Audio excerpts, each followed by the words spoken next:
अक्षयचे वकील अमित कटारनवरे यांनी शनिवारी सायंकाळी तळोजा ते मुंब्रा बाह्यवळण मार्ग आणि तेथून पुढे कळवा रुग्णालय असा प्रवास करून त्या दिवशीच्या घटनेचा प्रसंग पुन्हा उभा केला।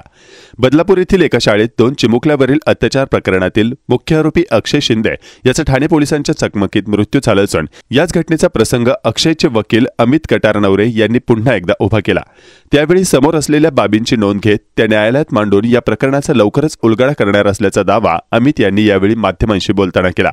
बदलापूर येथील एका शाळेत 2 चिमुकल्यांवर अत्याचार झाला होता।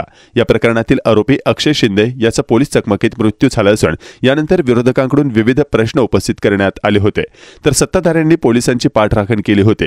त्यामुळे सत्ताधारी आणि विरोधकांमध्ये आरोप प्रत्यारोप सुरू असतानाच अक्षयचे वडील अमित कटारनवरे यांनी शनिवारी सायंकाळी तळोजा ते मुंब्रा बाह्यवळण मार्ग आणि तेथून पुढे कळवा रुग्णालय असा प्रवास करून त्या दिवशीच्या घटनेचा प्रसंग पुन्हा उभा केला। यामध्ये पोलिसांनी तक्रारीत नोंदवलेली वेळ आणि घटनाक्रम याची तपासणी करून त्याची नोंद केली।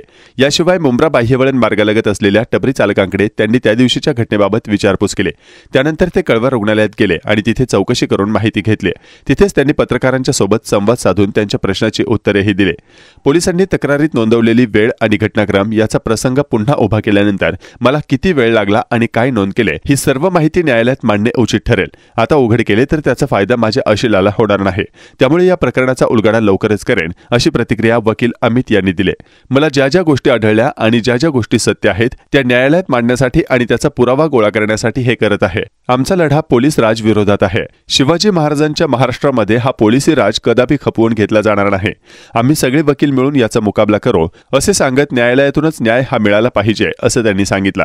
पोलीसच न्यायाधीश बनतील हे कदापि खपवून घेणार नाही असंही ते म्हणाले। कहा है जो पुलिस ने अपनी एफआईआर में अक्षय शिंदे के खिलाफ जो एफआईआर रजिस्टर की वो जो थियरी है वो थियरी में कितनी सच्चाई है वो सच्चाई ढूंढने के लिए मैं ये पूरा रिकोर्स किया, रिक्रिएशन किया है। It is a part of my professional ethics में ये सब जो है सच ढूंढने की कोशिश कर रहा हूँ, क्योंकि मेरी जिम्मेदारी है being an officer of the court सच्चाई जो है वो कोर्ट के सामने रखनी है। ना मुझे आरोपी डिसीज जो है था उसके साइड से, ना मैं पुलिस के साइड से। मेरा काम है कि सच कोर्ट के सामने रखना और जो जो चीज़ें मुझे एक प्रैक्टिकली एक being an officer of the court Maine reveal की है वो कोर्ट के सामने रखना, ये मेरा जिम्मेदारी है। और जो भी आपके सवाल है, अगर इसके केस के सिलसिले में अभी मुझे क्या मैंने पाया, अगर मैं ये चीज़ अभी बताऊंगा तो कोर्ट के सामने मैं कुछ नहीं बता पाऊंगा।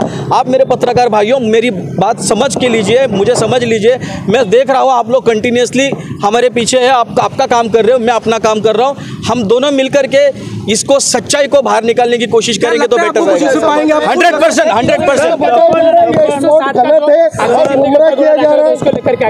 उसी के सिलसिले में क्राईमचा वेगळा स्पॉट होता, आता तुम्ही मुंब्रा देवी पायथ्याशी आलात, हा एकंदरीत कुठं झाला हा प्रकार एक्झॅक्ट जे आहे आता जे माझ्या माहितीप्रमाणे जो स्पॉट आहे तो हा स्पॉट आहे, म्हणून त्या अनुषंगाने मी इथे पाहणी केलेली आहे। फक्त मी आता एवढं सांगू शकतो,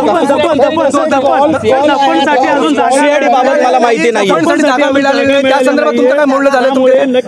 सांगितलंय की जागा देऊ म्हणून सरकारने सांगितलंय जागा देऊ। सोमवारी सुनावणी आहे, जर त्यांनी सरकारने जागा नाही दिली तर सोमवारी आम्ही योग्य ती स्टेप्स घेऊ कोर्टासमोर। सर आताची परिस्थिती